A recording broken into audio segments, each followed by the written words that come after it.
자, 이번에 여러분들 제7조 한번 보시죠.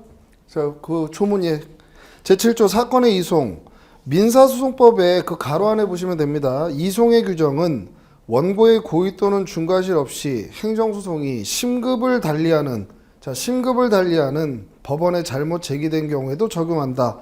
이 조문 자체는 뭐 별 내용이 없고 아까 여러분들 1심 행정법원 보셨죠? 좀 전에. 그래서 만약에 수원에 있는 건물인데 국토교통부 장관이 만약에 처분을 했다면 세종시 관할하는 행정법원 또는 서울행정법원 또는 부동산 소지지 행정법원 여기에 처음 제기했어야 되는데 갑이 자기 집이 가깝다고 고등법원에 소를 처음 제기하더라는 거예요. 근데 국민들은 여러분들 도대체 어느 법원이 관할 법원인지 이걸 잘 모르는 경우가 일반적이에요. 그럼 이런 경우에 우리 재판권 없어 돌려보내지 말고 관할 법원에 사건을 이송해 줘라. 요게 7조의 내용입니다. 근데 지금 요 칠판에 있는 내용에서는 요거는 간단히 이제 보신 거고 나머지 이제 여러분들이 쟁송을 배우다 보면 늘상 등장하면서 구조적으로 여러분들이 좀 이해를 하고 계셔야 되는 게 기본적으로 갑이라는 애한테 1억 원의 소득세 부과 처분이 나왔어요. 그럼 행정청은 갑이 소득이 있다라고 생각하고 얘한테 소득세를 부과했겠죠. 근데 갑의 입장에서는 내가 영업했지만 인건비가 더 나가서 난 오히려 손해가 났지 소득이 없다. 이럴 수도 있다란 말이에요. 그럼 얘가 소득이 있을 수도 있고 소득이 없을 수도 있겠죠. 그럼 법원의 재판 결과를 지켜봐야 되겠죠. 이때 소득이 있다라는 사실 갑은 분명히 전년도 영업으로 소득이 있다라는 사실 나는 인건비가 더 많이 나갔기 때문에 소득이 없다라는 사실 이게 바로 소송에서 얘기하는 사실이라는 개념이에요. 자, 그럼 얘가 이 조세부가 처분 위법하다 취소해달라 소송을 제기합니다. 그럼 어느 법원에 제일 먼저 제기해야 돼요? 1심을 관할하는 행정법원에 먼저 소를 제기해야 되는 겁니다. 자, 소가 제기됐어요. 그럼 요 1심에서 판결이 나오겠죠. 취소 판결이 나올 수도 있고 기각 판결이 나올 수도 있고 원고 청구를 인용해주면 얘가 소제기한 게 뭐예요? 취소해달라는 청구죠. 그 청구가 인용되면 취소 판결. 야, 너 청구 이유 없다. 저 처분은 적법해. 그럼 기각 판결. 취소 판결이든 기각 판결이든 나오게 됩니다. 자, 1심에서 판결이 나왔어요. 그럼 이 판결이 누군가한테는 유리하고 누군가한테는 불리할 수 있잖아요. 그럼 불리한 판결을 받은 자가 항소할 수 있어요. 그럼 이제 2심 고등법원으로 넘어갑니다. 여기서 다시 판결이 나올 수 있겠죠. 이거에 대해서 또 불리한 자가 대법원에 상고를 할 수 있어요.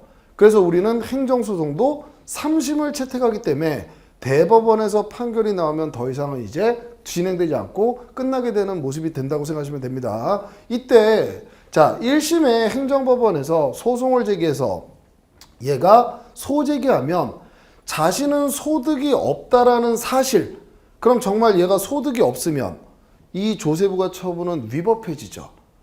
그럼 얘는 열심히 나는 소득이 없다라는 사실을 열심히 주장해야 돼요. 근데 주장은 여러분들 말하는 거예요. 그럼 법관이 말만 하면 그냥 그 말을 믿어요? 말만으로는 믿지 않아요. 말만으로 믿지 않습니다. 그럼 소득이 없다라는 사실을 뒷받침할 수 있는 증거 이것들을 싸그리 모아서 내는 거예요. 내가 영업 매출은 1억인데 인건비로 1억 2천 나갔다. 그런 자료들이 있을 거 아니에요. 그걸 첨부해서 열심히 주장하고 증거 제출하는 거예요. 그럼 피고도 가만히 앉아 있어요. 얜 소득이 있다라는 사실을 열심히 주장하고 증거 제출하는 거예요. 열심히 주장하고 증거 제출하는 겁니다. 그럼 법원은 얘한테 어떤 사실관계가 있었는지를 먼저 확정해야 된단 말이에요. 그렇게 사실관계를 확정하는 건 2심까지만 이루어져요. 2심까지만. 그럼 결국 1심에서 얘 열심히 주장 증거 제출할 수 있었죠. 얘도 1심에서 열심히 주장 증거 제출할 수 있습니다. 사실에 관해서.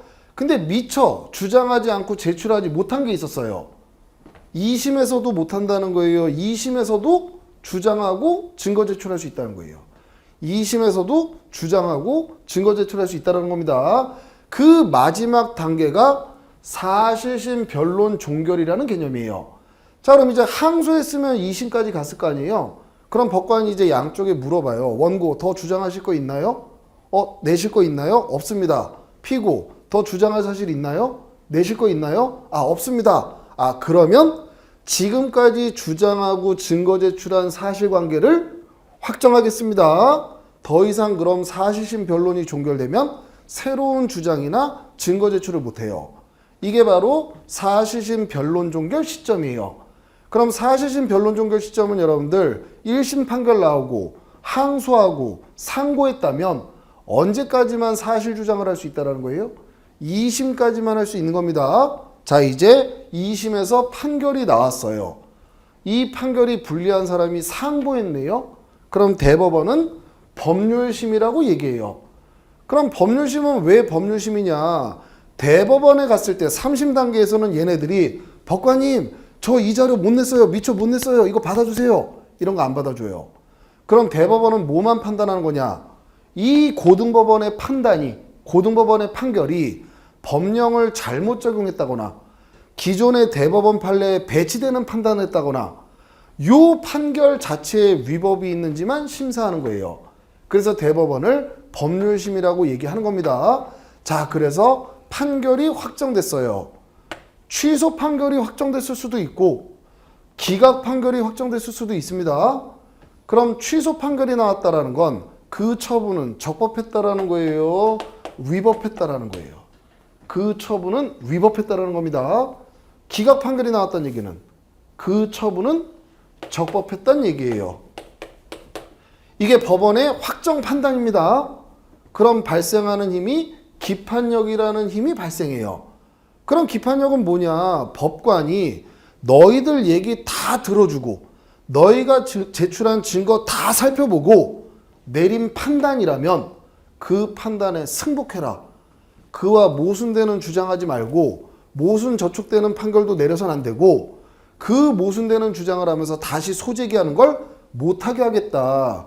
이게 확정 판결의 기판력이에요. 그럼 여러분들 다시 소를 제기한다. 이런 문제가 등장하는 건 갑이 이 소송에서 승소했어요. 취소 판결 나왔습니다. 그럼 갑이 막 또 소송 제기하고 그럴 일이 있어요, 없어요? 없겠죠, 여러분들. 근데 갑이 여기서 기각돼 버렸단 말이에요. 그럼 구제를 못 받았죠. 그러니까 어떻게든 또 다른 소송을 막 제기해서 구제받고 싶은 문제가 생기더라는 거예요. 자, 취소 소송에서 이거 취소 소송입니다. 법관님 이거 위법하니까 취소해 주세요. 취소 소송 제기했어요. 근데 기각 판결이 확정됐어요. 자, 기각 판결이 확정됐습니다. 그럼 그 처분은 어떻다라는 거에 기판력이 발생한다는 거예요? 적법하다. 적법하다. 취소송에서 갑이 졌죠. 그러니까 갑이 이번에는 무효 확인 소송을 제기해 보려고 그래요. 무효. 근데 여러분들 처분이 무효가 되려면 적법한데 무효인 경우가 있어요, 없어요? 없죠, 여러분들. 일단은 위법해야 무효로 넘어갈 수 있죠. 근데 지금 전소법원에서 그 처분은 어떻다라고 기판력이 발생한 거예요? 적법하다. 근데 얘가 무효 확인 소송을 제기하는 것 자체가 그 처분이 어떻다라고 주장하면서 오는 거예요? 위법하다. 그럼 이 소송 받아줘요? 기판력에 반하기 때문에 안 받아준다는 거예요. 기판력에 반하기 때문에 안 받아준다는 겁니다. 요 내용들이 이제 나중에 여러분들 확정 판결의 기판력과 관련해서 요런 구조들이 이제 자주 등장하니까 사실심 변론 종결 시 언제까지를 얘기해요? 1심을 얘기해요? 2심을 얘기해요? 2심을 얘기하는 겁니다. 요 2심까지 여러분들이 어떤 사실관계가 있었는지 주장하고 증거 제출할 수 있는 마지막 시점이 사실심 변론 종결 시. 자, 취소든 기각이든 판결이 확정됐어요. 그때 기각 판결이 확정됐네요. 그럼 그 처분은 어떻다라는 점에 기판력이 발생한다는 거예요? 적법하다라는 점에 기판력이 발생하는 겁니다. 그럼 다시 무효 확인 소송 제기하면 받아줘요. 이건 기판력에 반하기 때문에 받아주지 않는다는 거예요. 기판력에 반하기 때문에 받아주지 않게 된다는 겁니다. 이게 기판력을 여러분들이 느낌 정도로 이제 보신 거고요. 자, 다음 이제 8조 한번 보겠습니다. 이건 칠판으로 볼게요. 8조에 뭐라고 돼 있냐면 행정소송에 관하여 이 법, 그게 결국 행정소송법이에요. 그럼 행정소송법은 행정소송에 관한 일반법입니다. 근데 우리는 또 어떤 법도 있냐면 민사소송법, 그리고 민사소송에서 판결 나왔을 때 집행 들어가는 민사집행법, 이런 법도 있는데 소송이라는 점에서는 동일하단 말이에요. 근데 여러분들 민사소송하고 행정소송하고 어느 게 숫자가 많을까요? 그냥 상식적으로. 인구 4천만이 만나서 발생하는 법률상 분쟁하고 어떤 처분이나 이런 걸 다투는 소송하고 어느 게 훨씬 더 많을까요? 민사소송이 훨씬 더 많습니다. 그러니까 국회가 법 만들 때 민사소송법이라는 거, 민사집행법을 아주 방대하게, 상세하게 제대로 만들어 놨단 말이에요. 근데 행정소송도 어쨌든 소송은 소송이죠. 근데 여기 있는 규정들이 여기도 너무나 당연하게 적용되는데 이걸 복사해서 계속 옮기는 건 너무 번거롭더라는 거예요. 그랬을 때 어떤 법 제정 방식이 있냐면 이 법에 특별한 규정이 없는 사항에 대해서는 여기에 잘 만들어 놨으니까 이 법의 내용을 갖다 써라, 준용해라, 이렇게 이제 만드는 기술이 하나 있단 말이에요. 그래서 8조 2항에 이렇게 만들어 놓은 거예요. 근데 여기서 준용하라라고 있는데 이 준용의 의미가 무조건 성질에 반해도 충돌이 막 생겨도 그래도 갖다 쓰라는 의미일까요? 갖다 쓰는데 충돌하지 않는 범위 내에서 쓰라는 의미일까요? 충돌하지 않는 범위 내에서 쓰라는 겁니다. 자, 그러면 민사소송은 여러분들 양 당사자가 대등관계를 전제로 만든 법입니다. 근데 행정소송은 다시 두 개로 나뉘죠. 항고소송과 당사자소송. 항고소송은 대등관계예요, 불평등관계, 권력관계예요. 권력관계입니다. 당사자소송은 서로 대등관계죠. 그러니까 당사자소송에는 민사소송법의 규정을 갖다 써봐야 충돌이 안 생겨요. 그러니까 여러분들이 배우시는 범위 내에서 당사자소송은 민사소송법이 100% 준용돼요. 그러니까 여러분들 실제로 행정소송법의 당사자소송 쪽에 가면 법조문을 많이 만들 필요가 있을까요? 전부 민사소송법 준용해서 쓰면 될까요? 전부 민사소송법 준용해서 쓰면 되는 겁니다. 그런데 당사자 소송도 행정소송이죠. 이것도 분명히 공익 관련성은 있죠. 그것 때문에 특별히 필요한 규정 몇 개만 만들어놨지 내용이 없어요. 전부 민사소송법을 갖다 쓰기 때문에. 근데 여러분들 요 항고소송은 양 당사자가 대등관계가 아니죠. 이건 대등관계를 전제로 만든 거고. 그럼 여기 갖다 쓸 때는 충돌이 안 생길까요? 충돌이 생길까요? 충돌이 생긴다라는 거예요. 그럼 그런 경우에도 무제한으로 갖다 쓰라는 의미예요. 충돌이 생기는 경우에는 갖다 쓰지 못한다는 의미예요. 충돌이 생기는 경우에는 갖다 쓰지 못한다라는 의미입니다. 그럼 충돌이 안 생겨서 갖다 쓰는 규정은 여러분들이 따로 배울 일도 없어요. 근데 충돌이 생기기 때문에 이걸 갖다 쓸 수 있냐 없냐가 하나의 논점으로 등장하는 거예요.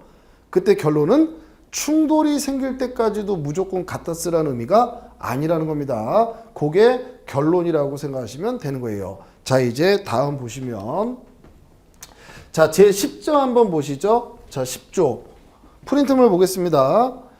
자, 관련 청구의 이송 및 병합 1항 취소 소송과 바로 밑에 관련 청구 소송이 각각 다른 법원에 계속되고 있는 경우 밑에 이를 취소 소송이 계속된 법원으로 이송할 수 있다. 1호 당해 처분과 관련되는 손해배상, 부당이득 반환 청구 그 정도까지. 자, 2항 볼게요. 취소 소송에는 끝에 관련 청구 소송을 바로 밑에 끝에 병합하여 제기할 수 있다. 자, 그럼 일단 관련 청구의 이송 병합을 보기 전에 이 관련 청구라는 개념이 뭐냐면 처분과 관련 있는 청구라는 얘기예요. 자, 그럼 행정청이 갑한테 영업 정지 처분을 했어요. 또는 1억 원의 과세 처분을 했습니다. 근데 우리는 여러분들 국민한테 구제하는 소송 중에 또 어떤 게 있냐면 국가배상 청구 소송이라는 게 있어요. 그럼 국가배상 청구 소송은 뭐냐? 공무원이 위법한 직무집행으로 국민한테 손해를 발생시키면 그 손해를 국가가 배상해라. 이게 국가배상법이고 국가배상 청구예요. 이건 우리 대법원이 민사소송의 대상이라고 얘기를 합니다. 자, 그럼 부당이득 반환 청구는 뭐냐? 법률상 원인 없이 국가 통장에 1억 원이 넘어야 될 이유가 없어요. 원인이 없습니다. 근데 1억 원이 넘어와 있어요. 그럼 그 1억 원은 부당이득이니까 그 상대방 국민한테 돌려줘라. 이게 부당이득 반환 청구 소송이에요. 이건 전부 우리 대법원이 민사소송의 대상이라고 얘기를 합니다. 자, 그러면 갑이라는 애한테 영업정지 처분이 나왔어요. 위법했어요. 위법했습니다. 근데 위법하지만 유효했어요. 그럼 얘 영업하고 있어요? 영업 못하고 있어요? 영업 못하고 있습니다. 그러니까 얘가 영업을 하려니까 요 정지처분 자체를 취소해 주세요. 취소소송 제기할 수 있죠. 근데 얘 영업 못하고 있죠. 그러니까 영업을 못하기 때문에 벌 수 있었던 돈을 못 벌고 있죠. 손해가 발생한단 말이에요. 위법한 정지처분으로 인해서. 그럼 얘는 뭘 청구할 수도 있어요? 국가배상 청구. 여기서 말하는 직무집행이 결국 이 영업정지 청구도 공무원의 직무집행입니다. 그럼 위법한 직무집행으로 손해가 발생했으면 얘는 국가배상 청구 소송도 제기할 수 있는 애란 말이에요. 자, 이번에는 1억 원의 과세 처분이 있었어요.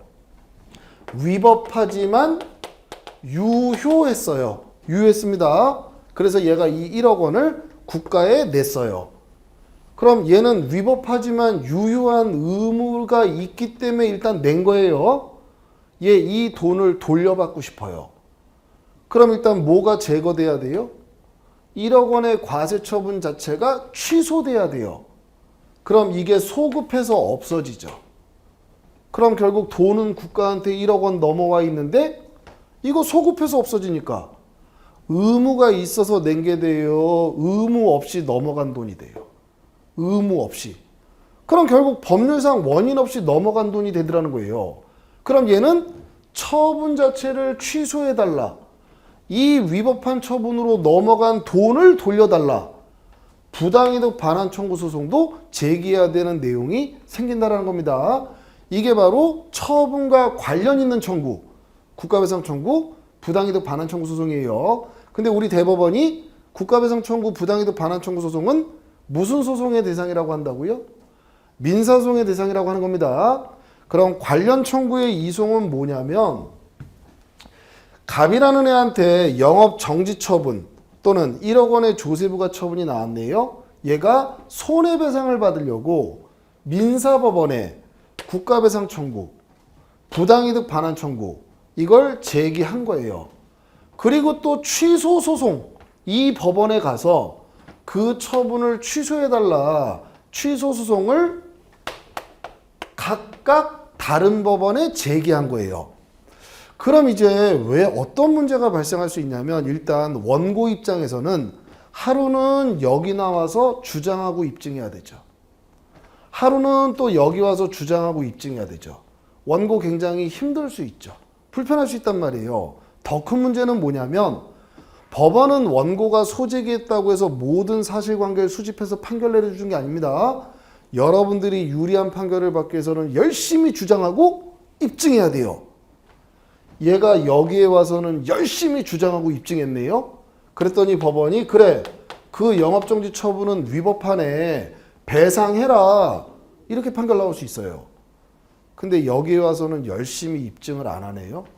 주장을 안 하고 그럼 이 법원은 그 처분은 적법하네 기각 이럴 수 있단 말이에요. 그럼 여러분들 분명히 우리는 변론주의를 채택하고 있기 때문에 열심히 주장 입증해야 유리한 판결이 나오는데 얘가 여기서는 열심히 했어요.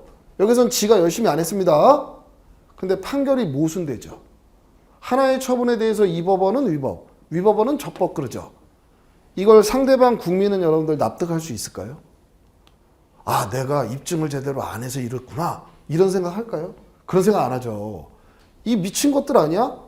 어느 법원은 위법, 어느 법원은 적법. 이건 문제가 생길 수 있다는 거예요. 이런 경우에 이 민사법원은 요 관련 청구 사건을 취소 소송이 계속된 법원으로 이송할 수 있다는 거예요. 그럼 국가배상 청구가 일로 들어오는 거예요. 부당이득 반환 청구가 여기로 들어오는 거예요.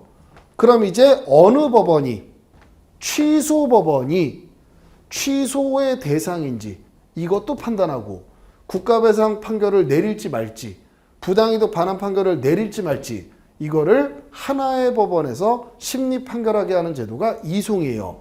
그럼 여기서 사건의 이송은 여러분들 누가 보내는 거예요? 갑이라는 원고가 보내는 거예요. 이 민사 법원이 취소 법원으로 보낸 거예요. 법원이 이송하는 겁니다. 이게 관련 청구의 이송. 자, 그럼 관련 청구의 병합은 뭐냐면 갑이라는 애가 영업정지 처분 나왔어요. 1억 원의 조세부가 처분 나왔습니다.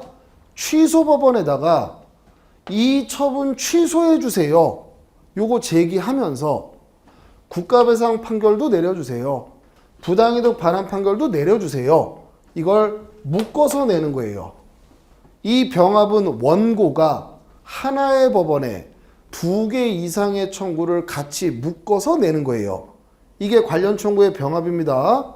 그럼 여기서 여러분들 이 법원은 원고 청구 하나를 심리 판단하는 거예요. 원고 청구 2개를 심리 판단하는 거예요. 2개를 판단하는 겁니다. 하나는 취소해달라는 청구, 또 하나는 국가배상을 해달라는 청구, 또는 부당이득 반환 판결을 내려달라는 청구. 2개입니다. 원고 청구는. 그럼 법원의 대답을, 소재기에 대한 법원의 결론, 판결 결론이 주문이라고 얘기해요. 그럼 이 주문에도 원고 청구 1, 취소 청구, 그래 취소한다. 원고 청구 2, 국가배상, 그래 배상해라. 부당이득 반환 청구, 반환해라. 원고 청구에 대해서 각각 주문을 써야 된다는 겁니다. 그럼 이건 여러분들 인용됐을 때를 전제로 하는 거고, 처분이 적법했으면 그땐 당연히 원고 청구 1 기각한다. 원고 청구 2 기각한다. 원고 청구 2 기각한다. 이건 당연히 나올 수 있는 거예요. 인용됐을 때를 전제로 해서도 이건 하나의 법원에서 법원이 원고 청구 하나만 심리 판단하는 거예요. 2개를 동시에 판단하는 거예요.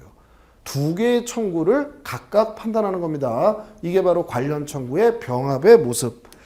자, 그러면 이제 11조 한번 볼게요. 자, 11조. 성결 문제 1항. 처분 등의 효력 유무 또는 존재 여부가 민사소송의 성결 문제가 된 경우. 자, 여기서는 여러분들 어떤 논점이 등장하냐면 그 조문 표현 안에 효력 유무 또는 존재 여부 이렇게 돼 있죠. 위법 여부라는 표현이 있어요, 없어요? 위법 여부라는 표현은 없습니다.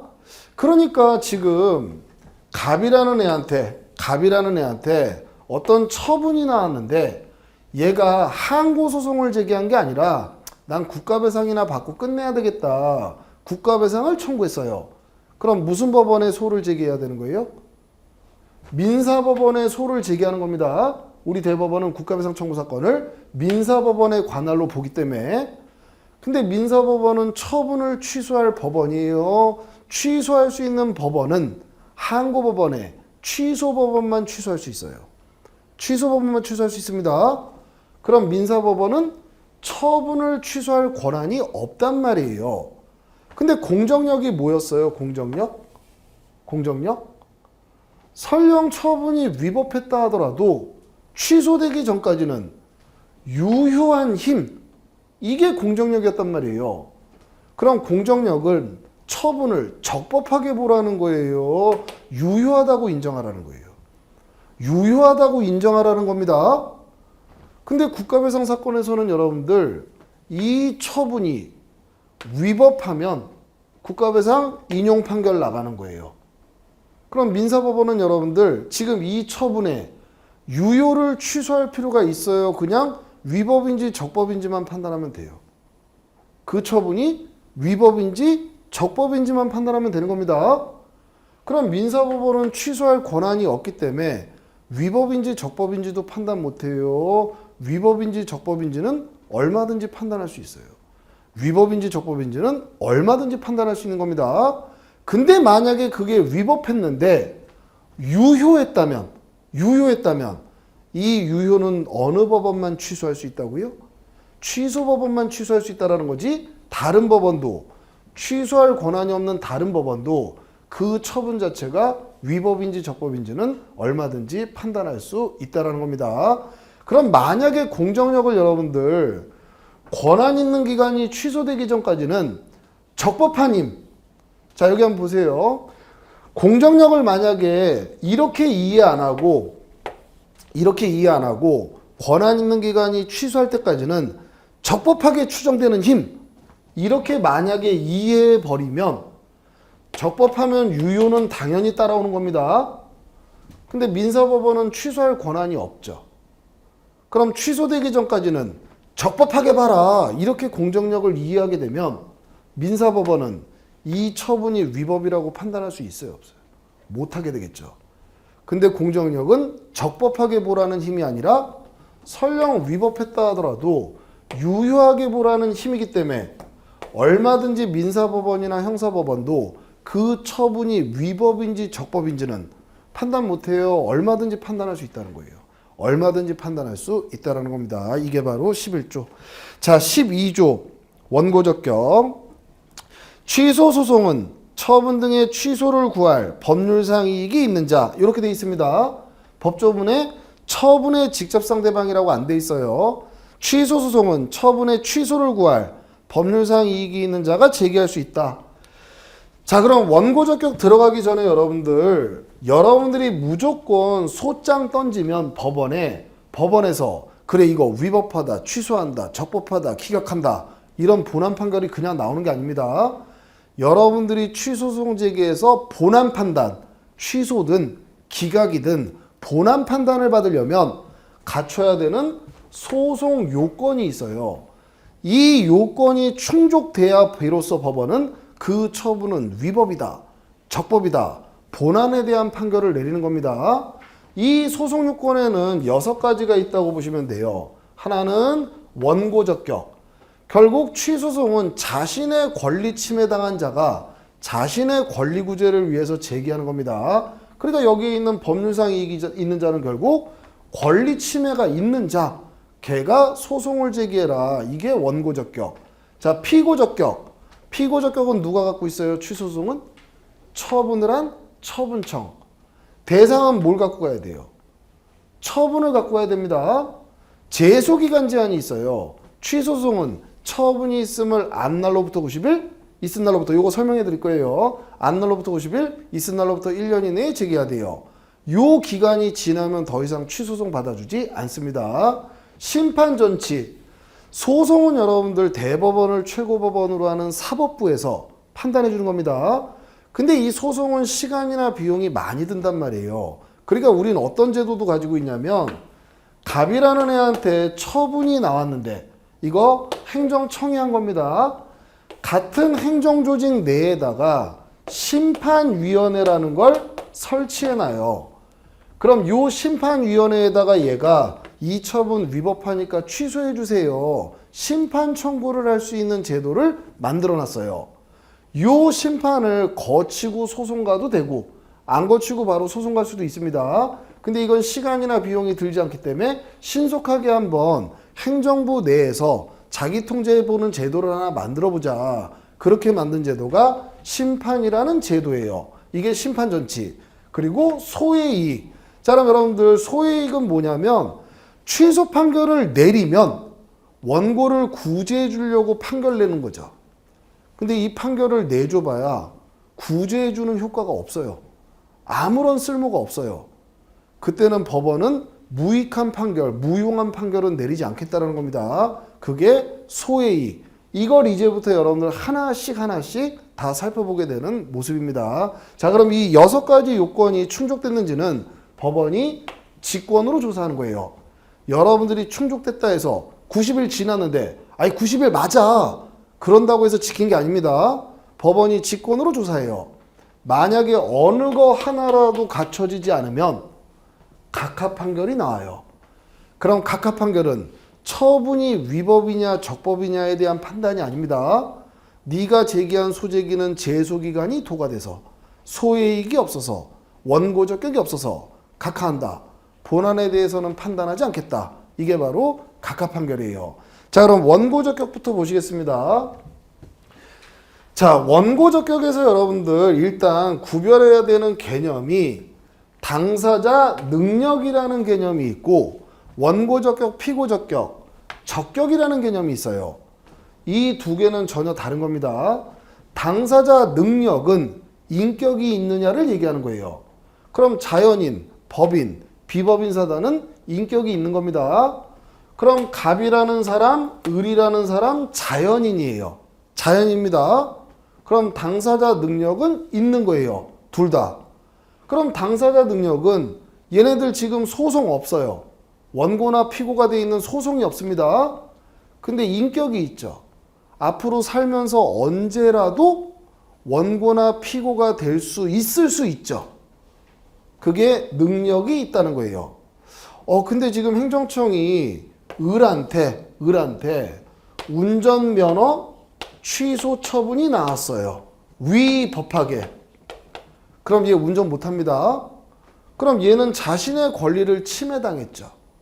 그럼 당연히 얘는 권리 침해가 발생했으니까 소송을 제기할 이 운전면허 취소 처분을 취소해달라. 취소 소송을 제기할 원고 적격이 있는 겁니다. 자신의 권리가 침해됐으니까. 근데 갑은 누구냐? 아침마다 을의 차를 얻어 타는 친구예요.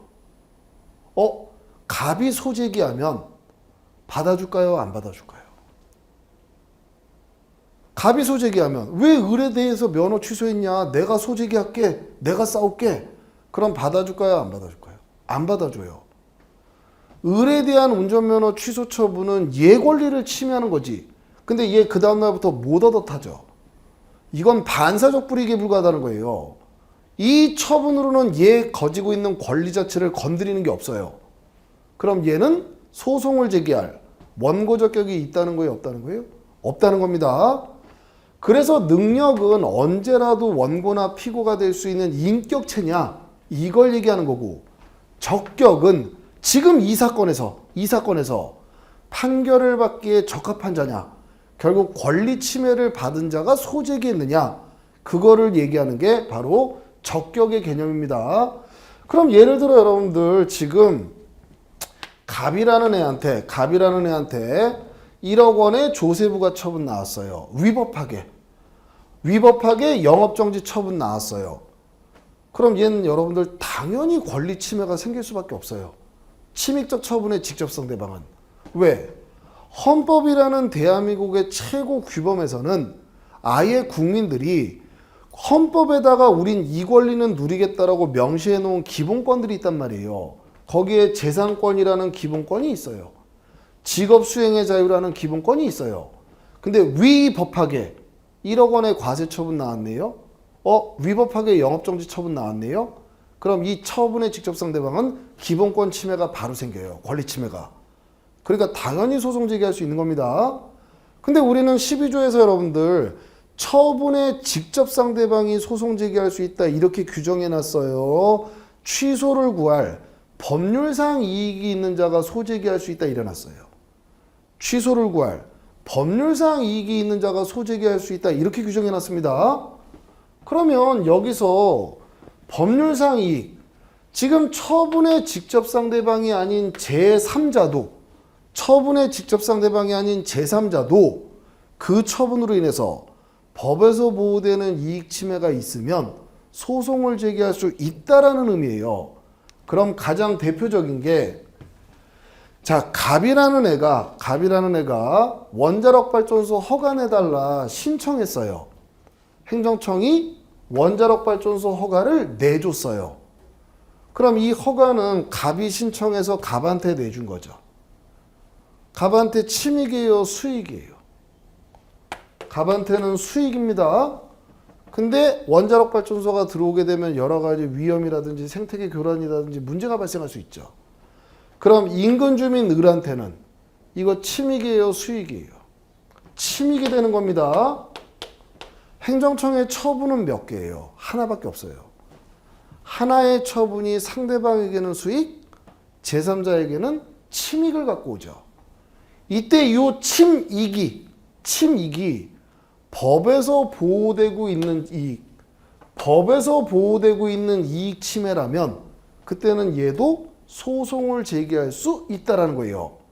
그래서 원자력 법을 보니까 이 행정청은 허가를 내주기 전에 반경 2km 이내 환경 영향 평가 절차를 반드시 거쳐라. 이거 거치고 허가 내줄지 말지를 검토해라. 이래놨네요. 그럼 국회가 법 만들면서 원자력 발전소 허가 내주기 전에 2km 이내에 환경이 어떻게 변화될지, 거기에 거주하는 주민들한테 어떻게 영향을 미칠지 이거 사전에 평가해봐라. 이걸 만들어 놓은 게 재미삼아 만들어 놓은 거예요. 자칫하면 위법하게 잘못 나가면 이 지역 안에 있는 주민들 생명, 신체, 재산을 침해할 위험이 있으니까 그런 일이 일어나지 않게끔 하려고 규정해놨다라는 거예요. 근데 이 행정청이 이걸 거치지 않고 허가를 내줬어요. 자, 그러면 환경영향평가구역 내에 있는 주민, 2km 이내에 있는 주민, 이 사람들은 이 법에서 보호되는 이익이 없어요. 법에서 보호받고 있는 이익이 있다는 거예요. 법에서 보호받고 있는 이익이 있다는 겁니다. 그러니까 이 사람이 소송을 제기해요. 갑한테 내준 허가 처분을 취소해달라. 그럼 이 주민은 원고 적격이 인정되는 거예요. 근데 2km 밖에 있는 병이라는 또 주민이 있었네요. 이 사람이 소를 제기했어요. 근데 여러분들 법에서는 요 허가가 나가면 어디까지만 영향을 미친다고 판단한 거예요? 2km까지만 영향을 미친다고 판단한 겁니다. 얘는 그 밖에 있어요. 그럼 얘는 이 법에서 보호되고자 하는, 보호하려는 취지가 있는 주민이에요? 보호하려는 취지가 없는 주민이에요? 없는 주민이죠. 그럼 이 주민이 소송을 제기했다면 얘한테는 원고 적격이 인정돼야 안 돼요? 안 된다는 거예요. 근데 얘가 아침에 자고 일어나면 눈으로는 보여요. 원자력 발전소가. 기분 안 좋죠. 좋을 리는 없죠, 여러분들. 이건 무슨 불이익이라는 거예요? 법에서 보호되는 이익이 아니라 반사적 불이익이라는 거예요. 감정상의 불이익이라는 거예요.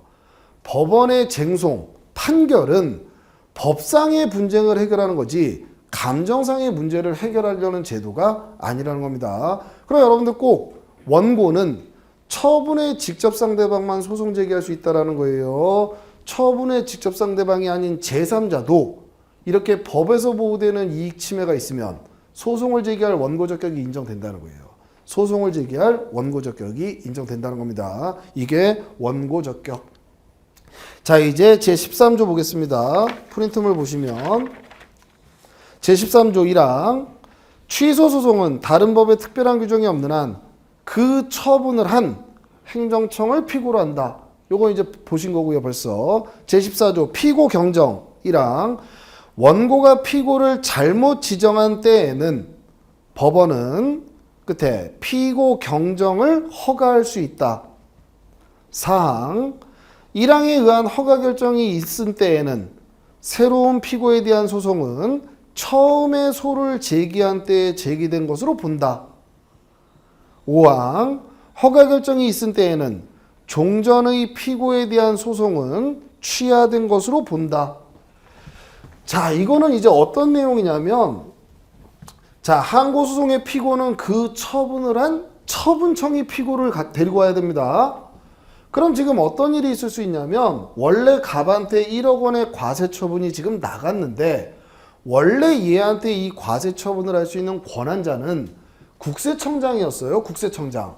근데 우리는 어떤 제도를 갖고 있냐면, 얘가 권한을 직접 행사하는 게 일반적이지만, 직접 행사하기 어려운 경우에는 권한을 대행시킬 수 있다. 다른 기관이 할 수 있게 할 수 있다.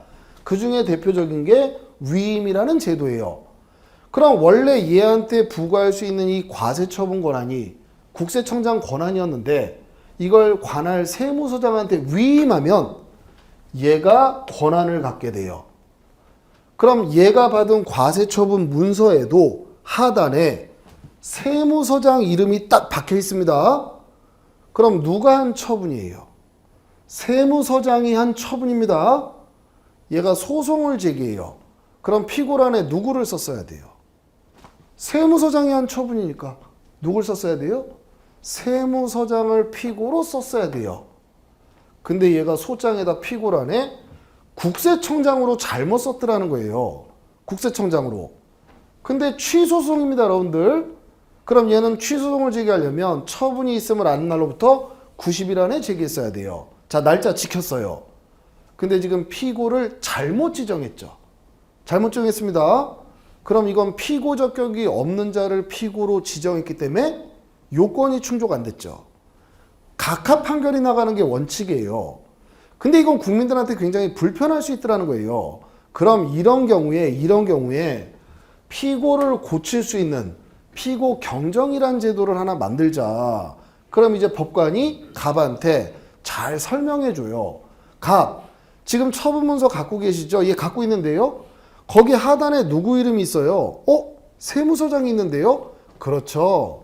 지금 국세청장이 권한을 위임해서 이 처분은 세무서장이 한 거예요. 어떻게 피고를 세무서장으로 바꿔보실래요? 예, 바꿔주세요. 신청하는 거예요. 그럼 이제 법원이 예, 그럼 바꿔드리겠습니다. 허가 결정을 내려주는 거예요. 자, 그러면 이제 피고가 누구로 바뀌었느냐? 세무서장으로 바뀐 거예요. 근데 여기서 여러분들 지금 이 소송하고 이 소송은 다른 소송이에요. 소송이 동일하다고 얘기하려면 원고, 피고, 대상이 동일해야 돼요. 지금 이 두 개의 소송은 원고, 대상은 동일하지만 피고가 다르죠. 그럼 이건 다른 소송입니다. 그럼 세무서장을 피고로 한 소송은 허가 결정이 있을 때 등장한 거예요. 근데 이 허가 결정이 처분이 있음을 안 날로부터 90일 뒤에 나왔네요. 그럼 갑자기 피고 바꿔놓고 야, 이 소송은 새로운 소송인데 90일이 지나서 들어왔네? 각하. 이런 모습이 이상하죠. 그러니까 피고 경정 허가 결정 나오면 이 소송은 언제 제기한 걸로 보겠다는 거예요? 처음 소제기했을 때. 처음 소제기했을 때. 그래서 90일 기간 준수한 효과를 보호하겠다라는 거예요. 또 하나, 여기 소취하라는 개념이 나오죠. 소취하는 여러분들 소제기를 할지 말지는 누가 결정해요? 원고가. 그럼 여러분들한테 위법한 처분 나오면 여러분들은 무조건 소제기해야 되는 의무가 있어요? 그런 건 없습니다, 여러분들. 소제기할지 말지는 원고만 결정할 수 있는 거예요. 원고가 소제기했어요. 근데 마음이 변할 수 있죠. 나 소송 진행 안 할래. 소제기 안 한 것처럼 만들어 버릴래. 그게 소취하예요. 그럼 소송 자체를 제기하지 않은 것처럼 돼요. 근데 여기서 여러분들 원고는 피고가 바뀌었죠. 바뀌었습니다. 어느 소송에만 참여해서 집중할까요? 여기에만 집중하겠죠. 이거에 대해서 이 소취하는 원고만 할 수 있는 건데 원고가 소취하를 하지 않으면 법원은 이 소송에 대해서도 각하 판결문을 써야 돼요. 이건 번거롭더라는 거예요. 그러니까 아예 법에서 허가 결정이 있게 되면 구소는 기존에 제기했던 소는 원고가 취한 걸로 아예 만들어 버리는 거예요. 그럼 이제 무슨 소송만 남는 거예요? 세무서장을 피고로 한 제대로 된 소 하나가 90일 이내에 제기해서 제수기간 준수된 것처럼 보호받게 되는 거예요. 이게 바로 피고 경정이라는 제도입니다. 자, 그럼 피고 경정 보셨고, 자, 그 조문 볼게요. 또 16조, 17조 같이 읽어보고 한 번에 설명드릴게요. 16조 제3자의 소송 참가 1항 법원은 소송의 결과에 따라 권리 또는 이익의 침해를 받을 제3자가 있는 경우에는 밑에 끝에 그 제3자를 소송에 참가시킬 수 있다. 제17조 1항 법원은 다른 행정청을 세 줄 내려와서 참가시킬 수 있다. 자, 그럼 이 행정소송상의 소송 참가는 어떤 제도냐면 자, 갑이라는 애가 원자력 발전소 허가를 신청했어요. 행정청이 허가를 내줬어요. 근데 요 A라는 행정청이 허가를 내줬는데 자기는 환경에 관해서 전문가가 아니니까 환경에 관한 전문가인 다른 행정청하고 협의를 거쳤어요. 그랬더니 얘가 문제가 없다라고 얘기를 하네요. 그래서 허가를 내준 거예요. 나왔습니다. 이제 누가 소송을 제기해요? 갑한테는 허가가 나왔으니까 갑이 소송 제기할 일은 없잖아요. 인근 주민 을이 소송을 제기했어요. 뭘 취소해달라고? 갑한테 나간 허가 처분을 취소해달라고 소송을 제기한 겁니다. 여기에서 법원이 그래, 갑한테 나간 허가는 위법하다, 취소 판결 나와버리면 이거 없어지는 거예요. 그럼 여러분들 소송의 대상이 갑에 대한 허가 처분이었죠. 그럼 갑에 대한 허가 처분은 취소 판결로 없어지는 거예요. 그럼 갑도 이 소송에 들어와서 나한테 나온 허가 처분은 적법하다, 이거 취소하면 안 된다, 얼마든지 주장하고 증거 제출하고 다퉈야 될 필요가 있을 수 있겠죠. 이 판결로 권리를 침해당한단 말이에요, 얘는. 그러니까 이런 경우에 이 분쟁이 있는 모든 당사자들을 한 번에 다 불러들여서 법원이 모든 얘기를 다 들어보고 판결을 내릴 필요도 있다. 이게 참가제도예요. 자, 그러면 요 갑은 피고 A라는 행정청 쪽으로 옆에 가서 앉는 거예요. 이게 제3자 참가인이에요. 여기서 여러분들 요 행정청도 이거 환경에 문제가 없다라고 검토를 했었죠. 그럼 얘도 이 소송에 들어와서 얘 승소하게끔 얘를 도울 필요도 생기겠죠. 할 말도 있겠죠. 이게 바로 행정청의 참가예요. 그럼 여러분들 얘네들은 참가인입니다. 소송의 당사자는 원고, 피고만 당사자라고 하는 거예요. 그럼 얘네들은 독립한 자리가 없어요. 피고 옆에 가서 붙어 앉는 거예요. 피고석에. 얘는 피고이면서 참가를 받았기 때문에 피참가인. 얘네들이 참가했기 때문에 참가인이라고 얘기를 하는 겁니다. 근데 참가의 성격이 좀 달라요. 가장 핵심적인 건 뭐냐면, 자, 1심이 진행됐네요. 1심이 취소 판결 나왔어요. 자, 1심입니다. 취소 판결 나왔어요. 그럼 일단 여러분들 원고는 항소할 일이 있어요, 없어요? 원고는 항소할 일이 없습니다. 누구 측에서 이제 항소 여부를 고민해 보겠어요? 피고 측에서 항소 여부를 고민해 보겠죠. 근데 피고가 법관님, 저 항소하지 않겠습니다, 항소 포기서를 제출해 버리네요. 항소 포기서를. 이때 여러분들 얘는 참가인에 불과하기 때문에 피고 의사에 반하는 행위는 못한다 그래 버리면 항소 포기했죠, 피고가. 그럼 얘 항소 못한다 해버리면 그냥 1심 판결로 끝나는 거예요.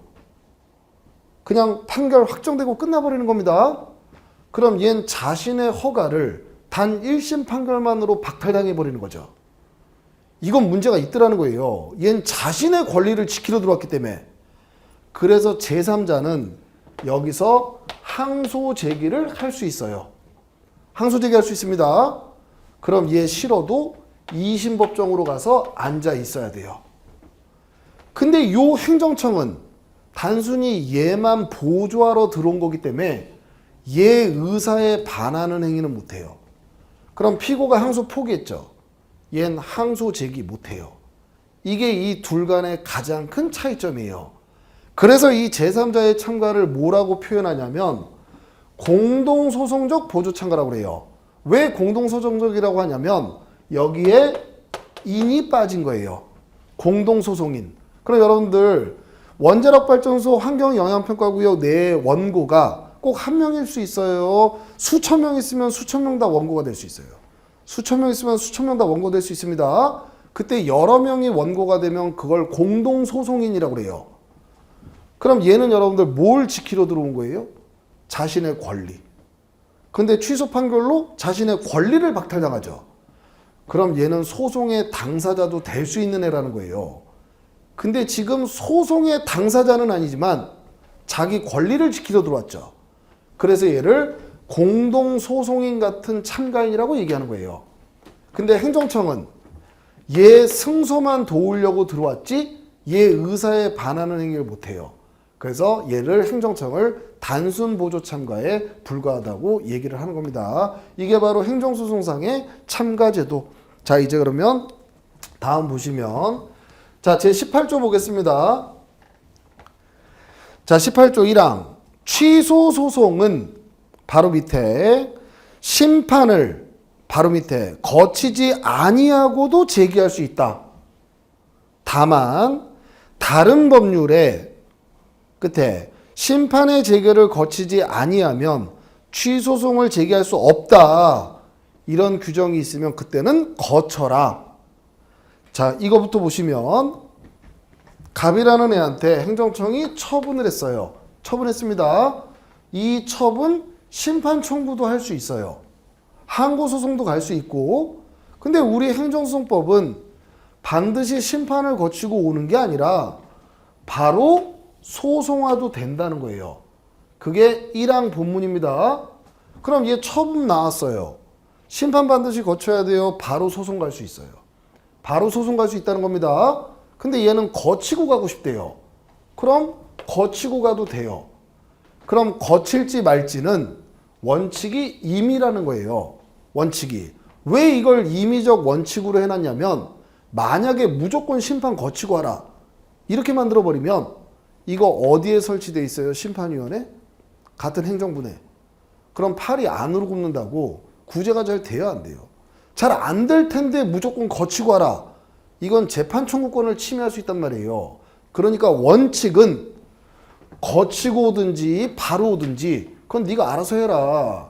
다만 개별 법률에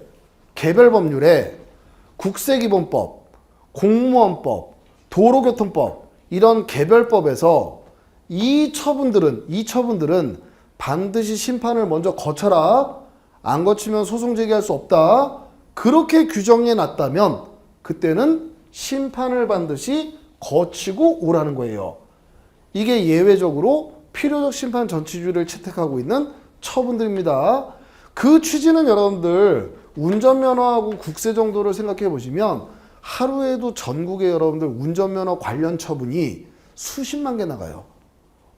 이 지금 조세부가 시즌이면 하루에 국세부가 처분이 수천만 개 나가요. 이때도 무조건 먼저 소송 올 수 있다 해버리면 법원은 폭발할 거예요. 그럼 이런 경우에는 정말 정당한 이유 없는 애들은 이거 거치게 만들어 놓으면 여기서 당연히 까이겠죠. 그럼 여기까지 오지 않는 경우가 더 많더라는 거예요. 그런 취지에서 개별법에서는 숫자가 너무 많은 처분, 이런 경우에는 반드시 심판을 먼저 거치고 하라. 이렇게 규정하고도 있더라는 거예요. 그럼 갑한테 나온 처분이 이런 처분이라면 바로 소송 갈 수 있다는 거예요. 심판 거치고 가야 된다는 거예요. 심판 거치고 가야 된다는 겁니다. 근데 이게 아니라면 얘는 심판 거쳐야 돼요. 거칠지 말지는 자유라는 거예요. 거칠지 말지는 자유라는 겁니다. 자, 그럼 18조 2항 읽어볼게요. 자, 1항 단서의 경우에 필요적 심판 전치의 경우에도 다음 각호의 어느 하나에 해당하는 사유가 있으면 재결을 거치지 아니하고 소송을 제기할 수 있다. 1호 심판 청구가 있은 날로부터 60일이 지나도 재결이 없는 때. 3항 제1항 단서 필요적 심판 전치의 경우에도 밑에 다음 각호에 해당하는 사유가 있는 때에는 심판을 제기하지 않고 취소송을 제기할 수 있다. 4호 행정청이 심판을 거칠 필요가 없다고 잘못 알린 때. 자, 그러면 이건 여러분들 지금 갑한테 이런 처분이 나왔어요. 이런 처분이 나왔습니다. 그럼 얘 바로 소송 갈 수 있어요? 심판 거치고 가야 돼요. 심판 거치고 가야 됩니다. 그럼 심판 거치라는 기본적인 모습은 심판 청구했어요. 그리고 심판위원회에서 재결이 나와야 돼요. 근데 기각 재결이 나왔네요. 구제 못 받은 거예요. 그러니까 이제 소송을 요구하겠죠. 그럼 원래 심판을 거치라는 의미는 심판 청구하고 그에 대해서 위원회의 재결이 있고 난 다음에 그리고 소송하라 이런 얘기인데 심판 청구했어요. 심판 청구했습니다. 60일이 경과됐어요. 재결이 안 나와요. 그럼 도대체 언제까지 기다리라는 의미냐? 이건 좀 문제가 있다. 그럼 심판 청구는 했지만 60일이 지나서 재결이 나오지 않았다면 그때는 소송 오는 걸 허용해 주겠다. 이게 18조 2항입니다. 18조 2항은 심판 청구는 한 거예요. 근데 재결을 나오기를 언제까지 기다리라는 얘기냐? 그건 문제가 있다. 이때는 소재기하더라도 받아주겠다. 이게 2항입니다. 그럼 3항은 지금 갑이라는 애한테 이 처분이 나왔어요. 그럼 심판 먼저 거쳐야 됩니다. 근데 여기 고지라는 게 뭐냐면 행정청은 국민한테 처분할 때 이 처분이 심판의 대상은 되는지 안 되는지, 된다면 며칠 안에 내야 되는지, 어느 위원회에 내야 되는지 그걸 알려주라는 게 고지제도예요. 그럼 이거 여러분들 이건 심판을 반드시 거치고 가야 된다. 그렇게 알려줬어야 돼요. 근데 잘못 알려준 거예요. 야, 이거 심판 안 거쳐도 돼. 소송 바로 가고 싶으면 바로 가. 이렇게 오고지했더라는 거예요. 그럼 국민이 이 고지서를 받네요? 이걸 심판 거치지 않아도 된대요. 그래서 바로 소송 온 거예요. 이걸 국민을 탓하지 말라라는 거예요. 그럼 이때는 법원이 이거 심판 청구 자체도 안 한 겁니다. 그런 경우에도 소재기를 허용해서 받아주겠다. 이게 18조 3항이에요. 2항은 심판 청구는 했는데 재결 나오기 전에 소재기하는 걸 허용하는 거. 3항은 필요적 심판 전체의 대상임에도 심판 청구조차도 안 하고 바로 소송 올 수 있게 해놓은 모습들을 만들어 놓은 겁니다. 이게 바로 18조 2항 3항의 모습. 자, 그러면 이제 그 19조 바로 위에 보시게 되면 요것만 개념만 좀 잡아놓고 조금 쉽게요. 제2조 정의 1호 처분 등이라 함은 넷째 줄 심판에 대한 재결. 그럼 여기서 여러분들 기억하실 게 갑이라는 애한테 원처분이 나왔네요. 처분이 나왔습니다. 심판 청구했어요. 심판에서 재결이 나왔어요. 재결 나왔습니다. 이 재결도 처분이 아니라는 거예요. 처분이라는 거예요. 지금 2조 정의를 보세요. 1호 처분 등이라 함은 공권력의 행사 그 거부 그 밖에 이에 준하는 작용 및 마지막에 뭐가 있어요? 심판에서 나온 재결. 그럼 여기 심판위원회에서 나온 재결도 처분이 아니라는 거예요? 처분이라는 거예요. 지금 처분 정의 안에 들어가 있잖아요. 그럼 심판에서 나온 재결도 처분이라는 거예요? 처분이 아니라는 거예요? 처분이라는 겁니다. 처분이라는 거예요. 자, 그러면 갑이라는 애한테 1억 원의 과세 처분이 나왔어요. 심판 청구했습니다. 기각재결 나왔어요. 이것도 처분이란 얘기죠. 이제 소송 가려고 그래요. 갑이 이제 소송 가려고 합니다. 처분이 몇 개예요? 갑한테 지금 처분이 몇 개예요? 2개입니다, 여러분들. 하나는 1억 원의 과세 처분, 하나는 나 좀 구제해 주세요라는 신청에 대한 거부 처분 같은 거예요. 기각재결 처분이 나온 겁니다. 이때 소송을 제기하기 전까지 갑한테는 원처분 하나, 기각재결 처분 하나, 처분이 2개가 있는 모습이에요. 요게 처분이라는 것만 꼭 기억을 하세요. 그리고 이제 조금 쉬었다가 지금 이제 등장할 원처분주의, 재결주의를 설명해 드릴게요. 좀 쉬었다가 들어오시죠.